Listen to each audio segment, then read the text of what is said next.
தமிழ்நாட்டில் உள்ள சட்டக் கல்லூரிகளில் 3 ஆண்டு மற்றும் 5 ஆண்டு படிப்புகளுக்கான மாணவர் சேர்க்கை விண்ணப்ப விநியோகம் துவங்கியுள்ளது.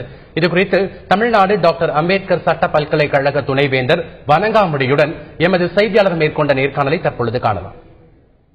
தமிழகத்தில் உள்ள 7 சட்டக் கல்லூரிக்கான 3 ஆண்டு மற்றும் 5 ஆண்டு மாணவர் சேர்க்கைக்கான விண்ணப்ப விநியோகம் தொடங்கியுள்ளது.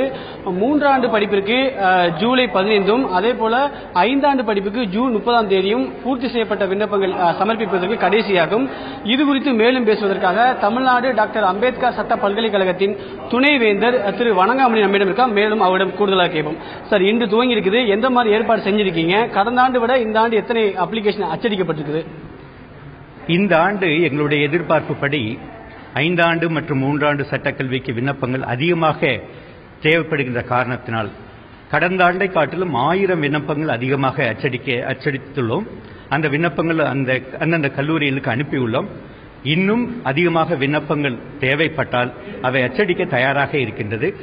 விண்ணப்பங்களை பொறுத்தவரையில் பற்றாக்குறை என்ற எந்த பேச்சுக்குமே இடமில்லை. எந்த மாதிரி ஏற்பாடு பண்ணியிருக்கோம் இஷ்யூ பண்றது? ஒவ்வொரு அரசு சட்ட கல்லூரியிலும் அதற்கான கவுண்டர் ஓபன் பண்ணியிருக்கிறோம். இந்த நேரத்தில் ஒவ்வொரு கல்லூரியிலும் அந்த விண்ணப்பங்கள் வழங்கப்பட்டுக் கொண்டிருக்கும் என்று நம்புகிறேன். இந்த 3 ஆண்டு 5 ஆண்டு 2 படிப்புகளுக்கு எப்போது கலந்தாய்வு, தரவரிசை பட்டியல் எப்போது வெளியிடப்படும்?